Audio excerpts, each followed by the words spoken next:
Okay. Yo, what's up, babies? It's your boy Tiger here, and welcome back to another episode here in Ohara Archive. Last time I did an early set review with my good friend Toto. This time he couldn't join me because I told him I didn't want him to be here, and instead I got him replaced with another friend here. And before he introduces himself, I just want to say a quick little summary of what we're going to talk about this time.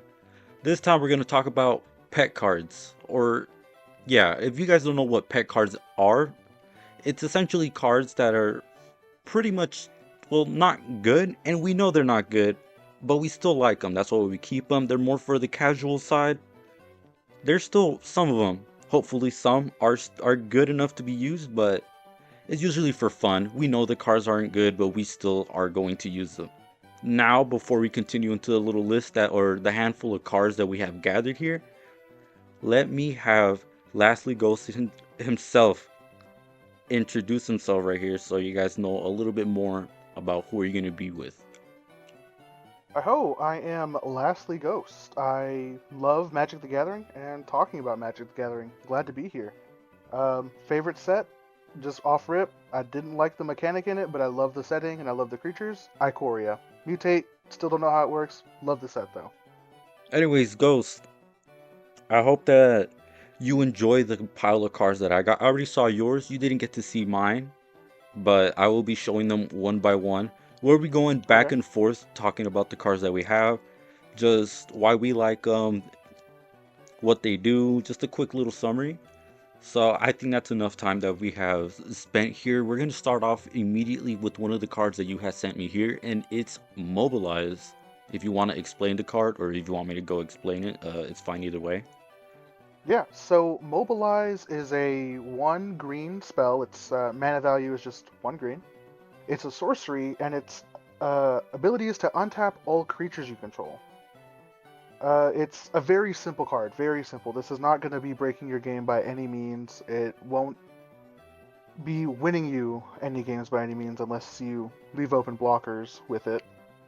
But I think it's phenomenal in green decks because, or more mono green decks. If you're in a multicolor deck, like even a two-color deck, this might be something you cut or don't even add. But in a mono green deck, this is phenomenal.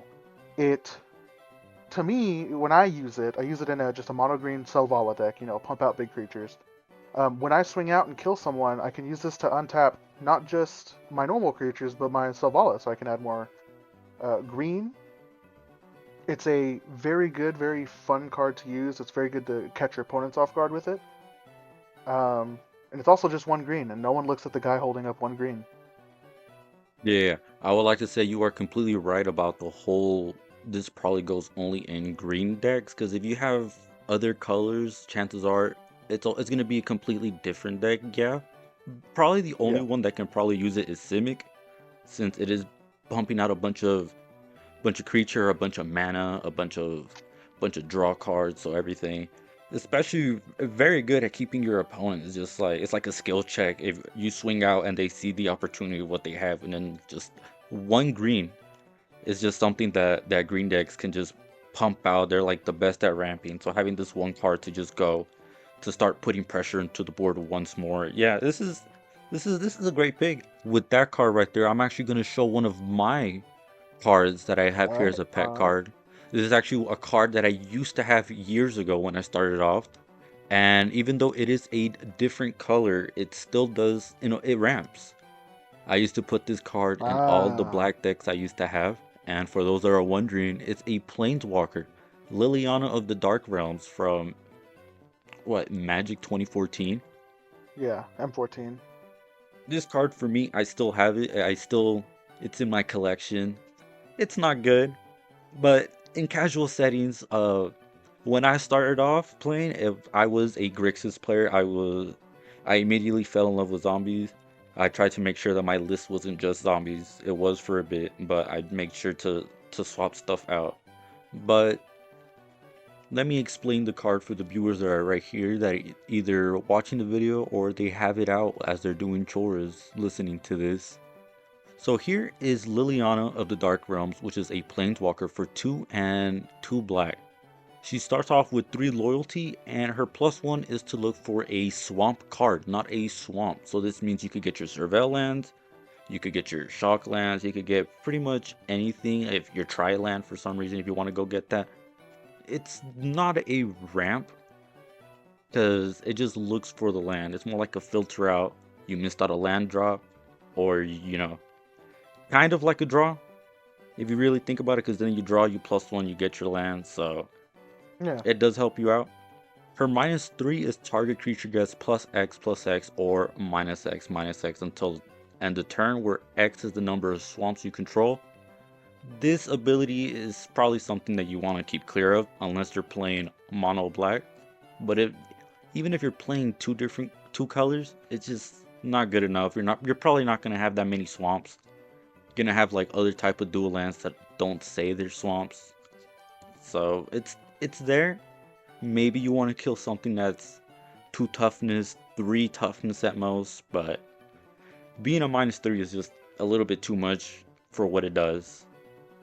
So it's not a good enough ability. But then we have here the so-called ultimate, the -6. Here you get an emblem. What it says is swamps you control have tap, add 4 black to your mana pool. Not just 1 black. You get 4 off of a single swamp. This is a huge burst of mana that you're going to be getting. What you could do with this mana is pretty much endless. You want to cast creatures, you want to cast instants, sorceries, game enders. It could go with whatever. But I will say the downside is this is 3 whole turns that you got to be using your planeswalker to be able to achieve that. So this is why it is a casual card. It's a an interesting card. I hadn't realized that the search ability makes it search just for any swamp, so that's actually pretty decent. I wouldn't count on it to ramp, especially even if I'm putting this in a deck that it's just black or green. But that is an interesting thing. You can kind of use some utility. You can either surveil or I'm forgetting any other swamp. But also, I am seeing with the ultimate or with the -3, if you have an Urborg out, and you're a multicolor deck, and for some reason you want to run this, that would be a decent amount of damage depending on what turn it is. And if it's turn 4, that's at least -4/-4 if the Urborg is one of those lands. I wouldn't say this is one of the bad planeswalkers. I'd say this is a decent one. It's definitely been power craft, but hey, everything from what 12 years ago is gonna get power craft. 12 years ago is it's so fucking crazy. Yeah, man. But another card that we're going to talk about is another black card right here, a card that you sent me right here. If you want to talk about the Tainted Strike. Yeah, so this card is sort of the opposite, I would say, of the other card that I had up here, Mobilize. Whereas you kind of want to keep that. It's a sorcery. You can't really cast it on another turn unless you have like a weird flash thing. Tainted Strike, I would put in every black deck I own because it not only can kill an opponent if you use it right on your own creatures, but it is a very fun card to wait for other opponents' combats because Tainted Strike is just 1 black. Target creature gets +1/+0 and gains Infect until end of turn. And if you didn't know about Infect, I used to play Modern Infect back in the day.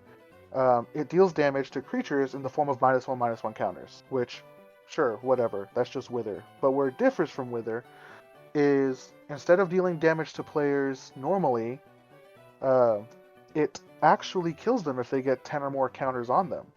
Which, in Commander, you always have people swinging out like, oh hey, he's the biggest threat right now, I'm going to swing my 9/9 at this guy, and then boom, right there. 1 black open, no one's looking at 1 black, everyone looks at the guy with 2 blue open, or 1 red open. Nah. The guy with the 1 black sitting back there killed someone without anyone even expecting it. Because Infect wipes someone out completely. They can't really stop it unless they counter the spell, and they've already entered combat, so they can't untap and unattack with their creature. It's a very good card. I would throw it in every black deck. I love it. It's so fun to catch surprise kills, and it's just good. There's not much else I can say. I don't see people running it in their black decks. Maybe I just don't play with the right people, but I think it should go in every black deck because it doesn't just have to be your creature. It could be anyone's creature that kills someone. What do you Well, that think? is true. It does say target creature, not target creature you control or you own. This is Yeah. such a skill check card. because, like you said, no one's paying attention. Everyone's Yeah. doing their own thing. Everyone's trying to advance their board state. Everyone's trying to make sure their stuff doesn't get countered or interacted with in a way. That's usually how casual goes. But having this just swing out, be like, oh, whatever. I have 40 life. It's just, life is just kind of another resource. You don't really, whatever. I'll just either gain it back or during my turn, I'm just going to win the game or I'm just going to put out something that's scary as well. Having this on an instant card on an unblockable creature because someone thinks they're going to eat up damage. Not just that, but what he said with Infect, with if you hit with 10 counters of Infect and you just automatically lose. Infect doesn't care how much life you have, it doesn't care how many cards are in your hand, how many, it's just 10 Infect counters and you are gone. That's it. That's pretty much it. You can't do anything about it. There are some creatures, I think one of them was like the Vampire Hexmage. No one runs that. I mean, no one runs Tainted Strike, no one's gonna run Vampire Hexmage. This is, if you really wanna just take one person out, hit him with the big old skill check. Tainted Strike is right there. A lot of people still, or at least online, talk about the card, especially for Infect decks. I guess Atraxa for some reason, but yeah, this is something that people will not pay attention to and will never think about. Just if you have a one black open, they're not gonna go Tainted Strike. They're probably gonna go something else, maybe Dismember or whatever. I just think it's a phenomenal card. I think people should use it more. And I did think of something interesting, or not interesting, but sort of a downside. If you play with the same play group and you do this once, everyone's gonna know. But hey, it's still a fun thing to do. Ghost here did bring an instant card that targets a creature that buffs them in a way. I also have a card that I used to use, except it's kind of the opposite. It is more of a defensive card, and that is Dive Down. Ah, Dive Down here was from Ixalan, and it is a 1 blue instant that says target creature you control gets +0/+3 and gains hexproof until end of turn. Now, like I said, I used to play Grixis, so I was pretty much an aggressive player trying to pump out zombies, overwhelm the board, and something that my friends would do is they would see something, they would see a creature that they didn't like, and they would kill it. Now, I could counter. That is true. I could use a counter spell, but it kind of feels like a waste as well whenever like other people are playing their bigger stuff that are probably the better target for use for my counter spells. But this is, well, I guess it's kind of like a counter spell. So they say they want to target my creature with the Dismember, trying to hit it with the -5/-5. In response, I could cast this, target my creature, and the +3 in defense doesn't matter. It's the hexproof. The creature gets hexproof. The original spell that was used to target creature now it pretty much just fizzles away because the creature got hexproof. Now I was gonna use this card and Blossoming Defense, but they're both pretty much the same card. It's just I think I like Dive Down more since I actually use that one much more. yeah. I like this card. It's you usually see this effect in green. Actually, there's a ton of green cards. Infect used a lot of them. I think the most recent one was one from Wilds of Eldraine. Yeah, you usually see the one green give hexproof on a green card, which is it's a pretty nice. I don't know if it's a color pie break because blue does have defense instants like counter spells and stuff. But usually with blue, I'm seeing flicker effects. This doesn't flicker; it just gives them straight hexproof, which means even after it's done flickering, you can just target it again with another dismember or murder. But after this lands, you can't really do that. This is just hexproof until end of turn and a +0/+3. And it is one blue, so you could use it. I mean, to make one of your creatures live. Like if you don't want to get hit with a smaller infect creature, like at the beginning of the game, so attracts a player. You just give it +3, and let it live for a little bit longer. I like this card. This is a very good card. Now while Dive Down does give it that +3 in defense, there is another card that we have here that we're going to talk about that just completely doesn't care about this. Hexproof, I don't care. Defense, I don't care. We're going to talk about Damn. Damn, that's a good way to put it. Damn, I love this card. I love this card for a sentimental reason. So, granted, this is not the best board wipe.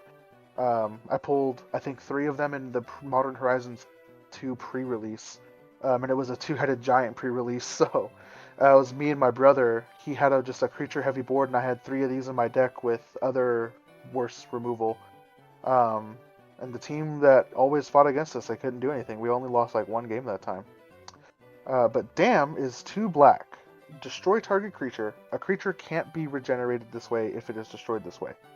That is not the best effect in this color or in this mana cost. However, there is an overload cost, and overload, if you're unaware, was introduced, I believe, in Return to Ravnica. That you can pay an additional, or no, pay an alternate cost, and if you do, you can change the text by replacing all instances of target with each. So instead of reading destroy target creature, it reads destroy each creature. And the alternate cost is going to be two generic and 1 white. So essentially, it's either a 2 mana removal for a creature, or it's a regular Wrath of God. Now, Wrath of God is always put in every white deck that I'm seeing, every Orzhov deck, I should say, because this can't go in white decks. But it's Wrath of God's put in every Orzhov deck. But Damnation is also always put in Orzhov decks because Orzhov likes their board wipes. They really do. They like making everyone suffer. Orzhov, fun colors to play with, not fun against. This is almost like a modal spell. You can have 2 costs for it. So it's very flexible. I love the flexibility of this card because if there's something in your way, you're attacking, a creature's in your way, you want to wait before you declare attackers, boom, that creature's dead. Or alternatively, the combat after yours, your next turn, you're gonna get swung at big time, and they don't have any protection and no mana up. So boom, what do? Overload, destroy each creature. Yes, you're losing your own creatures, but that's the nature of board wipes. No board wipe is asymmetrical unless you're casting like Ruinous Ultimatum, or I think the one from Streets of Capenna where you can get creatures with no counters. I love this card. It's so flexible, and for 2 black, getting rid of a creature is not that bad. In an Orzhov deck, you're never going to be really struggling for mana because there's so many different effects that help that. It's just I don't know how to say it. It's a fun card. It's one of it's one of my favorite board wipes, I will say, and it should go in every Orzhov deck. I don't know why it wouldn't. What do you think about it? You said pretty much everything that I wanted to say. It's flexible, it's cheap when it can be, and even in its overload cost, it's not as expensive as Cyclonic Rift. It is just 4 mana. So as long as you're not missing your land drops, you got your mana rocks, it's there. It's easy and simple. What else would you want from this? Now back to the little, I guess, pattern of me having, or just playing blue cards, playing Grixis. You can't have blue without your counters. Spell Pierce. That's right, Spell Pierce. Yeah. Spell Pierce is an instant blue spell. For just 1 blue pip, it says counter target non-creature spell unless its controller pays 2 generic mana. Now, for example, let's say Ghost here wants to play his Dam. He overloads it, pretty much taps out or close to taps out. He has like 5 mana. I don't want my board to go. I can't dive down because dive down doesn't give them indestructible. It just gives them hexproof. But since he overloaded, he's not targeting. It just wipes everything out. With this, blue is notorious for having answers for very cheap. Why? I don't know. That's just how it's made. Target anything, counter anything that's a non-creature spell. So kill spells, mana rocks if you wanted to, planeswalkers that we talked about. It's not the best counter but it's cheap. It's 1 blue, and you mostly use this whenever people are off guard. They don't have enough mana, and even if they do have mana, they're tapping out. Then they won't have an answer for something else that you have. You force them to pay in a way a little bit of tax. Their spell resolves, but now they just won't have enough mana in case you want to do something, and now they just can't answer. Yeah, this is a card that I'm very familiar with. It was in my Modern Infect deck. It was actually the only reason I had blue aside from Blighted Agent because I ran a Sultai Infect, which was really fun. I love Sultai Infect. Yeah, this was the only counter I had. I didn't run Counterspell. I didn't have the budget for any of the free counter spells like Force of Negation, so I ran this. This is a very solid card. One blue, and it's, Modern's. We're not talking about Commander, but Modern's a very fast-paced format with usually low curves, so everyone's tapping out. Um, that one blue and person paying to is gonna struggle. And also, this is very good early game in Commander. You have one blue. Let's say someone puts Smothering Tithe. Turn 3 somehow. They have some rocks. What are they gonna do? Pay 2? They can't. They didn't get their taxes yet. This is a very good card. I like it a lot. Now, while blue has a bunch of counters, it's what it's known for. We don't really have that many counters in this handful of cards that we have brought in. We do have another one right here that Ghost has showed me, and we have Tail's End if you want to go talk about it. Yeah. So Tail's End is 1 and 1 blue, so it's 2 mana. It's an instant, and you can counter target activated ability, triggered ability, or legendary spell. Now, hearing those options, I already have people thinking this is just worse counterspell. It has a better mana cost, but worse because you can't. What's what are you gonna do? Counter a creature? You can't. You can only counter that creature's ability. It is just worse counterspell, but it has its upsides, and the upsides I cannot overstate how phenomenal they are. So countering an ability, activated or triggered ability. If you see the words if or when, boom, it's gone. If this creature were to enter the battlefield, destroy all of the creatures. Nope, gone. Just for 1 and 1 blue. So if you have a mana rock open and you have 1 blue open, no one's thinking, oh, okay, he doesn't have a counter spell. He probably has like a spell pierce or something. He can't counter my Crater Hoof. No, but I can counter the entering the battlefield effect.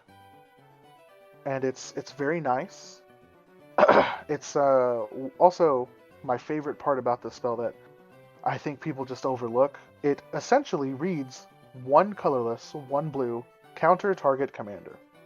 Now, this can go either early game, you already know that commander's going to be a threat. You saw a Crick on the opposite side of the table from you.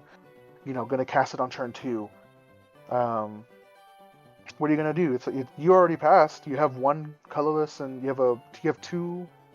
Let's say you have a island and a mountain. Island and a mountain? What are they gonna do? Oh, he can't counter it. He only has, unless he has a free counter spell. But it's casual. No one's really gonna whip that out. Tail's End. Boom. Oh, you countered my commander. What does that say? Legendary spell?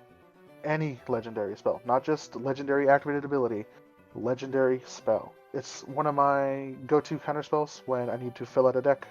Yeah, this is a very niche card. Like he said, there's probably better stuff that you could run, but it's a pet card for a reason. It's a card that you like. Now, another card that I want to talk about is a card that, for me, I saw it when I think it was Guilds of Ravnica. That was the first time I saw that card. I don't know if this card, I'm sure it did. I'm 100% sure it did. But this is a card that I used to use a bunch, especially since I made tri-color decks. And being casual, you didn't have enough money to go get the good lands, to go get the good stuff. But here we have Chromatic Lantern. Chromatic Lantern here is an artifact for 3 colorless that says lands you control have tap, add 1 mana of many color. Not just that, Chromatic Lantern can also tap and add 1 mana of any color to your mana pool. This is the best land fixing that I used to have. Now I don't really have to worry about that, but in casual, in case you keep on drawing too many lands of one type, whether it's swamps or a bunch of forests, this just fixes everything. Any land taps for any color. You don't really have to show your pod the way you're tapping your lands. As long as you have this out, you just tap whatever you need to tap. You need 4 lands, you need a specific combination, doesn't matter, just tap 4 lands and you get whatever you need to get out. Yep, this is an old card for sure. Gosh, I keep saying old, but it's not really that old. There are some old cards. Yeah, I don't know the price on it exactly, but I remember it being quite a good piece for just nice fixing. And for 3 in a commander game, it's a little pricey for a mana rock. Um, but man, it really does just fix your mana all at once. It doesn't have any protection on it, doesn't have hexproof or anything. That's the one thing I'm not seeing about it. But you know what, man? It's great. And honestly, you can probably counter it with your rainbow lands now. I'm seeing a good time with it. Yeah. Again, Ghost did say that doesn't have any protection, because the next card we're going to talk about can clearly destroy this, and it's Nature's Claim. Nature's Claim is a simple card. It's been used a bunch, and even now, it's still a good card. It could be used in casually, it could be used in higher level gameplays. But before I go into that, Ghost, do you want to tell me about this card? Yeah, so Nature's Claim is originally from us. I don't remember the set, but it's an old one and it's been used for a long time. It's 1 green, destroy target artifact or enchantment. Its controller gains 4 life. This card is almost an auto include. I would say it is, but there's more stuff coming out. This card, I'm sure, has been power crept at some point. Um, it's just so good because for 1 green, again, who's looking at the guy with 1 green? Absolutely no one. Everyone sees that, they're like, what's he gonna do? Cast a Llanowar Elves? Not for me, buddy. I'm good with that. They see that, they say, oh, he removed my Chromatic Lantern, Portal to Phyrexia. It's gone. Destroy target artifact or enchantment for 1 green? Now, you may be thinking, 4 life. I mean, it's 4 life. What's it gonna do? Nothing. 4 life is negligible in the game of Commander. Everyone starts with 40. Everyone starts with 10 times that. Gaining them 4 life is not gonna win them the game, and if it does, there's a bigger issue at hand here. What's so wrong about gaining 4 life? There is no downsides. Destroy target artifact enchantment, gain 4 life. 1 green, instant. There's no downside. Yeah, it got power crept, but for 1 green, Haman? Come on. There's no reason to dislike this card. Oh It yeah. gets the job done, quick and easy. But who cares about life? This next card that I look at you. It calls to me like the Green Goblin mask. It's not a goblin, but it calls to me, and that is Master of Cruelties. Oh. This is one of my favorite demons of all time. I love this card. I think it's from a set, Maze of, I know It's from Dragon's Maze. it's from Dragon. Yeah, I knew. Okay, I knew it was Maze. I love this card. I I will glaze it, but I will not use it. It sucks. But I love this card. This okay. I'm getting too ahead. I'm just thinking about the time I used to use this when I was younger with my friends. It's just so fun. Here we have Master of Cruelties. Masters of Cruelties is a demon. I said that before. For 3, a black and a red. It is a 1/4. Big ass. But it's weak as fuck. It has a spear in the artwork, but this motherfucker weak as shit. But it has First Strike and Death Touch.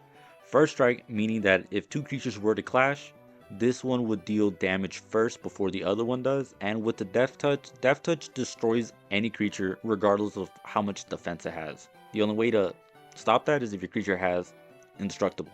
But those 2 abilities, scary as shit. If I attack you with this and you don't want to lose your creatures, they would automatically die. But at the same time, you need to throw something as a distraction. Why? Because of Master of Cruelty's ability. First, it says it can only attack alone. You can't full swing. Whatever. But it says whenever Master of Cruelty attacks a player and isn't blocked, that player's life total becomes 1. Master of Cruelties assigns no combat damage this combat. So if you Whisper Silk Cloak, that one card from Fallout, I forgot, Silver Shroud costume, Rogue's Passage. Rogue's Passage, yeah. You can't fog this. It doesn't do combat damage. It just puts you to 1. I have this card. I love this card. Would I use this card?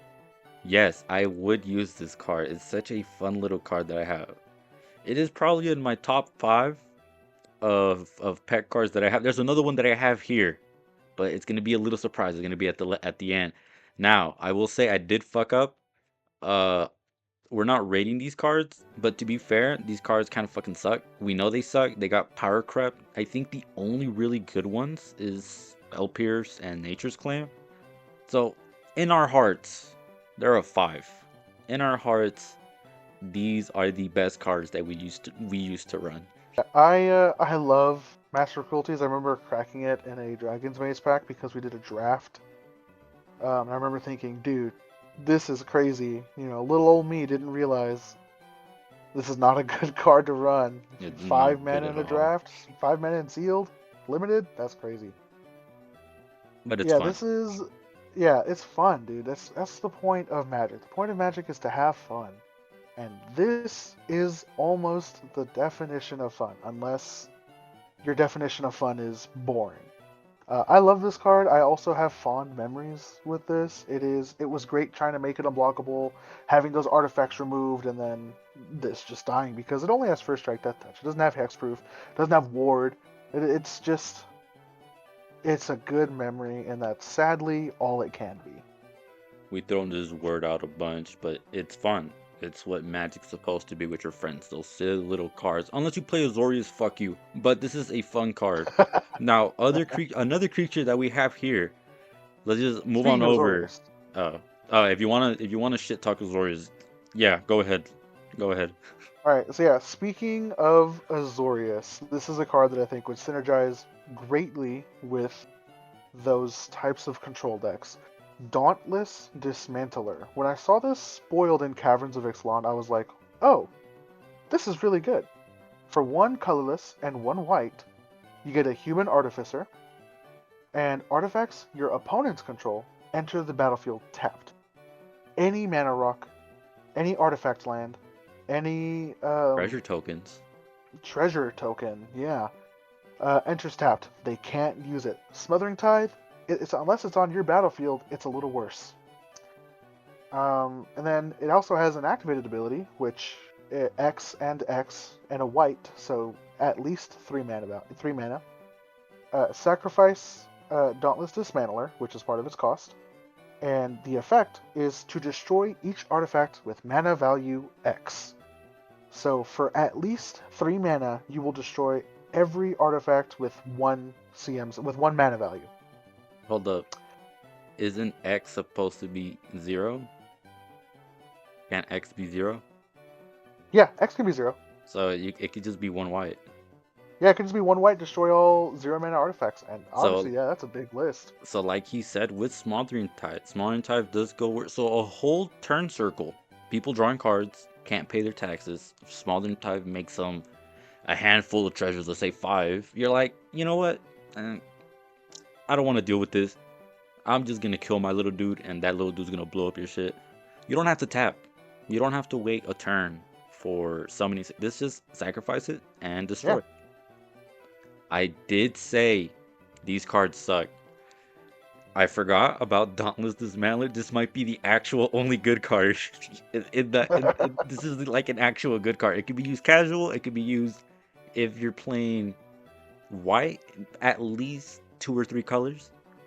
I say it's acceptable because it's not white heavy. It's just one in a white for the creature, and then yeah, XX where it could be any color. It could be if you're playing Azorius, it could be blue, Bant. This it could be. So it's not mana heavy, but it does its job as disrupting your opponent's artifacts and blowing stuff that you don't want to deal with. Yeah, it destroys each artifact, so it destroys your own, but a small price to pay. Actually, let's go talk about another card. Unless, oh no, we talked about everything, almost everything. yeah. Now, this is where we get a huge pile of cards, which kind of fall into the same category, and it's land destruction. So the 4 cards that we have here that we're gonna talk about, Ghost, just for the images, I am gonna show all 4, but which one do you want to be the main card in the spotlight?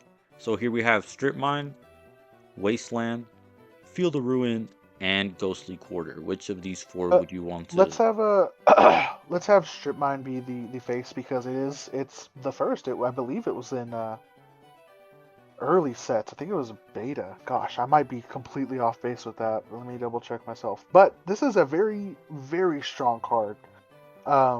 And I know the stigma around.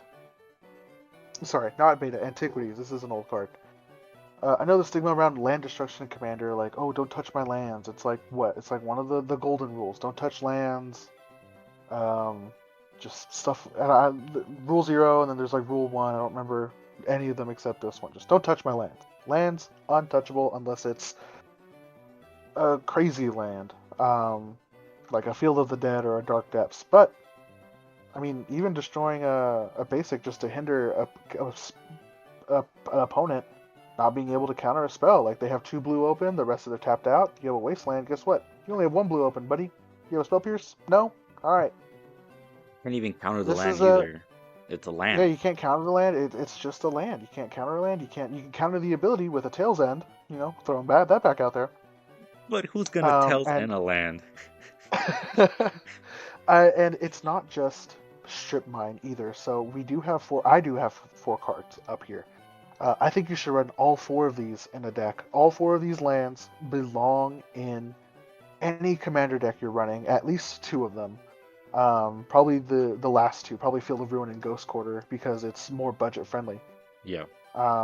But if you're running a basic, or not a basic, a monocolor deck, all 4 of these should be in there because you don't really need the dependability of drawing the right color because you're in one color. So guess what? You can just start destroying lands. Wasteland, destroy target non-basic land. Ghost, Field of Ruin. You have to pay 2. These 2 are much more restrictive, but you have to pay 2 and sacrifice the Field of Ruin. So you have to sacrifice this land. Destroy target non-basic land and opponent controls. So you can get rid of someone's Urborg, someone's Yavimaya, someone's Dark Depths.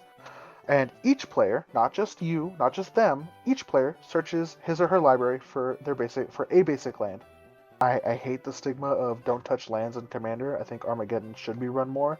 If you lose to an Armageddon, you're just bad. Not gonna lie. Um, I don't Okay. run it, Okay. but Well, what he's saying is true. The land thing is probably when you're new.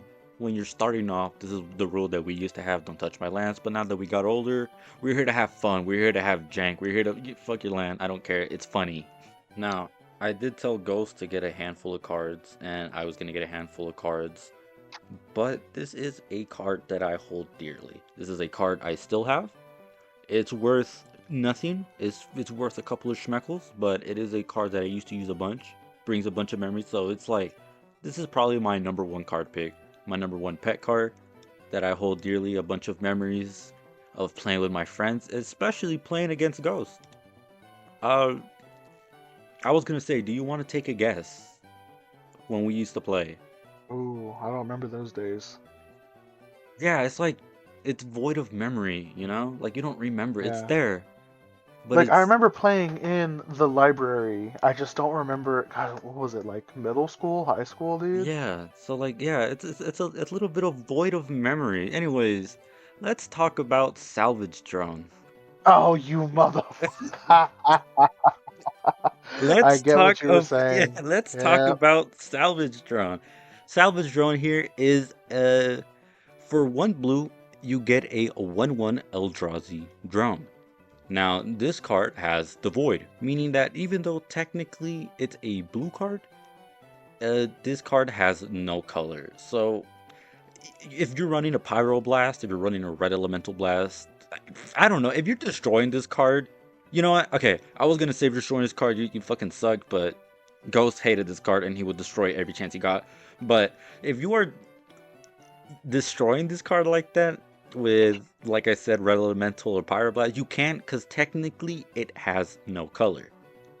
Not just that, it also has Ingest. That's whenever this card deals combat damage to a player, that player exiles Gisela. My bad. Exiles the top card of his or her library. So it just gets rid of the card. I don't know. What's the world we live in? You're gonna Imperial Seal and be like, oh, this is gonna be fucking hilarious. But Here we have Salvage Drone. And I know I said Gisela and I said Brusilla or whatever her name is, but those were, for some reason, the cards whenever I used to play with Ghosts. I used to always hit those cards. He used to love those meld cards, and I used to hit him, and he just hated this card, and I loved this card. I actually plan on getting 4 full copies, hopefully, just to have them, just because I love them. But yeah, this is probably my. It also has another ability I forgot to say. It says whenever it dies, you may draw a card. If you do, you discard. So you loot, you loot a card. But yeah, this is the last card. If you want to put any input for this card before we Yeah, call it I quits. so usually this card wouldn't bother too many people. It's a 1/1. You just exile the top.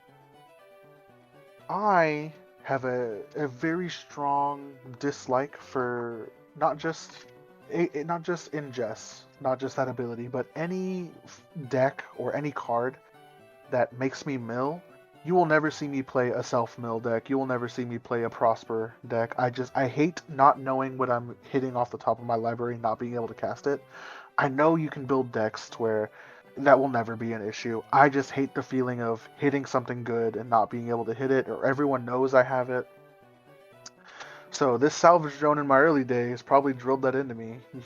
That's probably why I hate it. You'll never see me play a mill deck or a prosper deck or anything like that. Probably because of this card. Now that I'm thinking about it, Oh that's my probably God. why I hate those effects. Oh You yeah. made me hate mill. You made me hate self mill. I know.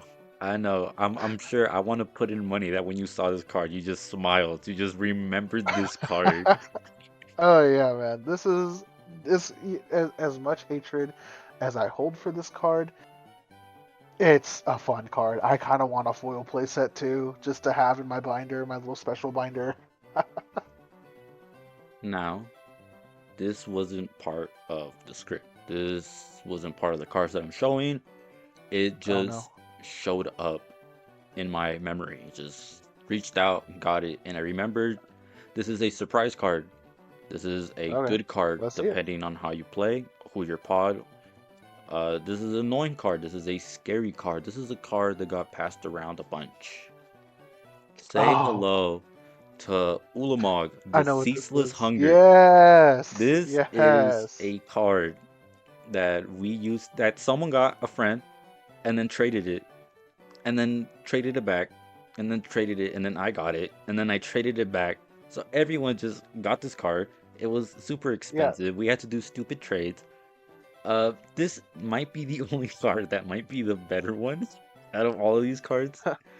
But before we go, let's talk about Ulamog, the Ceaseless Hunger. Ulamog here is a 10 mana, colorless, so you can use any mana, it doesn't matter, for a legendary creature Eldrazi. It is a 10/10 that's indestructible that says whenever you cast Ulamog, exile 2 target permanents. You mana rump a lot with green, you see someone that's struggling, I don't know, fuck your lands. It exiles any permanent. So not just that, it also says whenever Ulamog attacks, defending player exiles the top 20 cards of his or her library.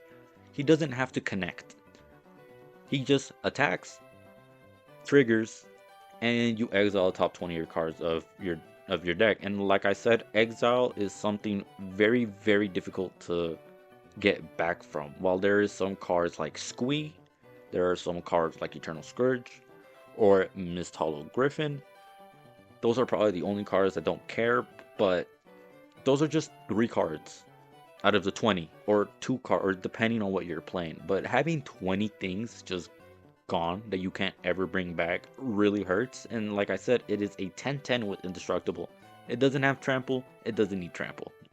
So he's right. This card specifically, we had a play group of like 5 people. It wasn't just 3 or 4. It was 5 people. I'm pretty sure it was 5 because it was me, the friend, you, another friend. Yeah, it was 5 people. It was 5 people. Yeah, this card got passed around everywhere. It is actually crazy how it went from my hands to the original person's hands to friend two's hands, and then friend three's hands, and then Taiga's hands, and then it went back to me, and then I gave it back to friend two. Uh, we had this card for as soon as it released. I'm pretty sure it was 2015, so right before we started high school. Um, it's everywhere. It went to everyone. Every person in our friend group. I'm pretty sure I can still message. Has fond memories with this card. Not just attacking with it, not just winning the game with it, but being like, oh yeah, I traded that from Brit, and then I gave it to you, and I gave it to another person. It's it is a great card, and I don't know if you know this, dude, but I still have it. I was the last person to get it. I Yeah, I still have was it in my binder. yeah, I was finna say he still has the card. It is I'll fucked send. You up. know what? That Here's what we'll do. I'll send you a picture of it and how grody and how damaged the edges are and how damaged the borders are. Because it's high school, we didn't have like fancy $20 or $12 sleeves.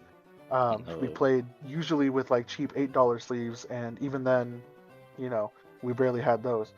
I still have it. I'll send you a picture of it so you can put it on the on the actual screen. Yeah, I will not It be is. showing It's the Google images of the card. You're gonna get front row seats You're for gonna get this like a crust ass full. card. It is. It's not just crusty. It's. You know how people say like when they see a crusty dog or a crusty cat, they're like, oh, it's not crusty. It's not old. It's just well loved. This is a well loved card. Yeah, this card is well loved. But like I said, I'm gonna be wrapping it up now. These are I don't know how many cards we went through, but this is the little handful of pet cards that we had. I'm sure some of them brought memories, some of them are just fun to have. Example, the Ulamog, the Salvestron. So I hope you guys enjoyed. If there's any card that you guys liked off of this list, or of a pet card that you have, I would like to see, because I just want to see where we started off. The cards that we played, the cards that got us into Magic. Anyways, I hope you guys enjoyed. This has been your boy Tiger and your boy Ghost here. So that's about it. Yeah. Thanks for having me, man. This was great. I've Anytime, never. man. This is awesome. Yeah, anytime, man. Anyways, peace.